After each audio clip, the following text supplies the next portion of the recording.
Ripoti inaeleza kwamba makamu wa rais wa Marekani Bwana JD Vance anasema Trump hana nia kuishambulia tena Iran bila sababu za msingi. Makamu wa rais wa Marekani JD Vance anasema Rais Donald Trump hana nia ya kuanzisha tena operesheni za kijeshi dhidi ya Iran bila kuwa na lengo lililo wazi na maalum. Akizungumza na waandishi wa habari mnamo Jumatano, JD Vance amesema, ninachoweza kuthibitisha ni kwamba Rais Donald Trump hana nia kuwarejesha wanajeshi wetu huko, isipokuwa pale ambapo lazima kabisa kufanya hivyo. Makamu huyo wa rais alionya kuwa jaribio lolote la Iran kufufua mpango wake wa nyuklia au kuhatarisha usafirishaji wa kibiashara baharini linaweza kulazimisha Washington kubadilisha mkakati wake. Vance pia alithibitisha kuwa mazungumzo yanayoendelea mjini Doha yanapiga hatua nzuri na kusisitiza kuwa utawala wa Marekani unaendelea kushiriki katika mazungumzo hayo kwa nia njema.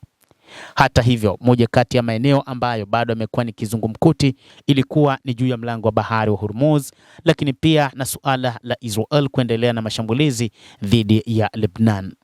Hata hivyo, Iran imesema kwa sasa moja kati ya kipaumbele ambacho kinapaswa kuzungumzwa ni juu ya suala la nyuklia ambalo litazungumzwa ndani ya siku 60.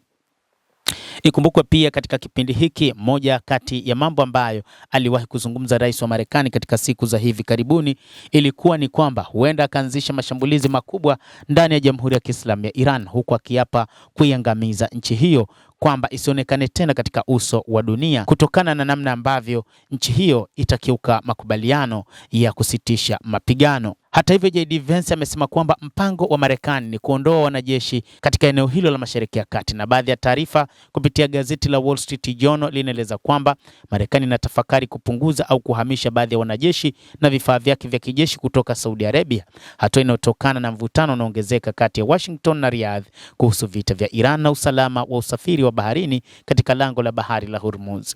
Kwa mujibu wa ripoti hiyo, Saudi Arabia ilikataa kuruhusu matumizi ya baadhi ya kambi zake za kijeshi na anga wakati Marekani ilipoanzisha operesheni ya kulinda usafiri wa meli katika mlango wa bahari wa Hormuz mapema mwaka huu.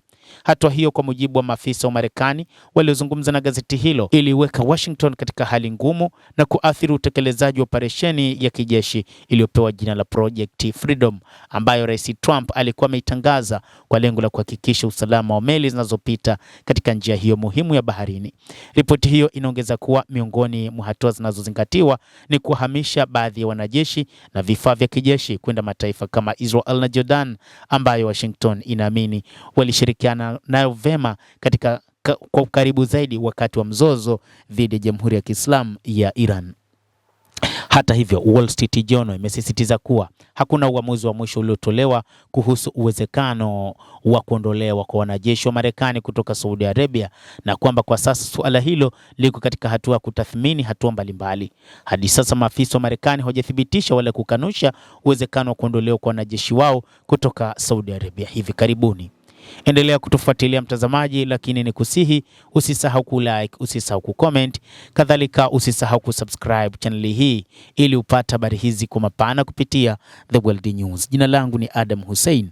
Endelea kuwa nasi wakati wote, endelea kutufuatilia ujue ni nini kinachojiri katika ulimwengu.